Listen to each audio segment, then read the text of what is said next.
today, 22 points, 53.40, and the pound, good news if you're flying to America for a holiday, it's risen just under a cent to $1.61. Against the euro, the pound is worth €1.15, so it's not too badly there.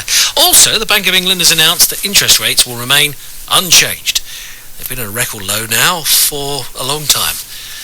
Every time that happens, I get to speak to Roddy Cohn from Cohn Cougar. Hello there, Roddy. How are you? I'm absolutely fantastic. You haven't broken the jinx yet. It's unchanged. Unchanged. Is this 22 months now? I think it probably I is. It's As a I long haven't time been ago. round for my cucumber sandwiches, I use that as my marker point. So. Well, when I tell you what, when it does change, you'll get the lot. Yeah, all in one fell swoop. Oh, Probably yeah. all over my lap, actually. You will do. I mean, again, probably I'm asking the same questions, but we weren't expecting any different, surely. I think in some ways probably people weren't expecting any different because economic data in terms of how the economy is doing in general is not that great, and clearly there are signs that businesses are finding it a bit of a struggle, and the worst thing under those circumstances to do would be to increase interest rates, because that means if you're running a business you have to pay more interest charges, and it makes it more difficult for you to make profits, and that then in turn influences employment. So that you're probably right. People in general would have thought economy's not doing great, interest rates will remain the same.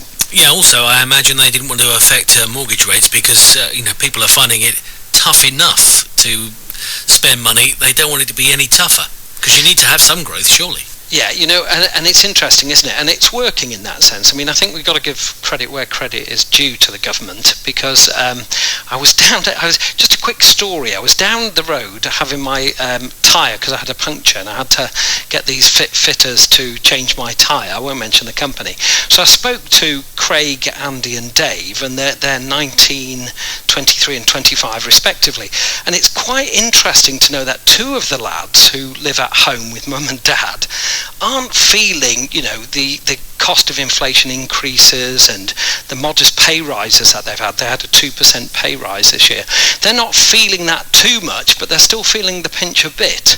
Whereas Andy, who's got a 3-month-old baby and whose wife is now on maternity leave, is very worried about his mortgage. He's very worried about interest rates rising, and he found himself with a pay increase of 1.25%. And so really, you can tell, depending on your circumstances, it's almost we're splitting society to those people who are living at home and teenagers without responsibilities who've still got money to spend. Probably those over 50, I think that probably includes you, doesn't it? Have got a bit have got a bit of spare brass. But the rest in between haven't, and of course the rest in between are the vast majority of the population.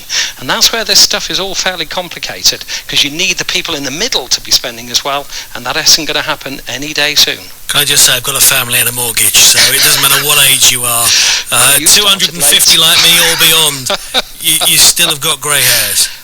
Well, and I think the thing is, think of all the pleasure the kids give you, hey? Think where those, you wouldn't have those grey hairs if you didn't have the kids. I've got a daughter and she spends her wages right every month. She clears out that account because of course she lives at home with dad, and she keeps forgetting to slip me my weekly rent, and I just have to put up with it. I'm effectively the Bank of England for my daughter, I reckon. Okay, yes, the Bank of Roddy. Okay, so given that there's probably not going to be much change in the next few months, because given the data you've already alluded to, it's not looking any better. I mean, there are genuine concerns here of double dip the whole kit and caboodle. Yeah, I think the real problem with this is that there is a constant focus on the short term, and undoubtedly when you go from one month to the next, that there often isn't that much of a change. Clearly, however, as you quite rightly said, that if interest rates are kept low and people can manage their finances, as long as those savings that they're benefiting from by mortgage rates being kept low are not going to be eaten away by ridiculous rises in utility bills and all sorts of other public services, then there's the prospect that this debt will be worn down a bit and things will actually work their way through the system. But it's a good 18 months, maybe even longer, before we see signs of that. My goodness, I mean, yeah. The thing is, it is enormous, and when you sort of look at the, you mentioned services, but the increase in for example, rail fares, which in our area could be up to 13%. These are the sort of pressures that you're having to deal with. Exactly, and of course then what happens is you say to yourself, well, and you've got to accommodate that, haven't you? You've got to accommodate that increase because you've got to get to work by train, so you have to pay the increase, you don't have a choice, but then you have to take it from somewhere else, and normally then the high street suffers, the retailers suffer, the restaurants suffer, the cafes suffer, and it's amazing how many of those people, when I talk to them, so it's not just the tyre fitters that I'm talking to, is you talk to people and ask them how they're doing, and a lot of independent businesses are really struggling, and so it does have a material effect, doesn't it? As you say, you've got to find it from somewhere. Well, I'll speak to you next month, and the lot is being brewed up for you just in case there is a change. Hey, there's something to cheer us all up. Have a good one, Roddy. Speak to you soon. Bye now. BBC Radio Berkshire.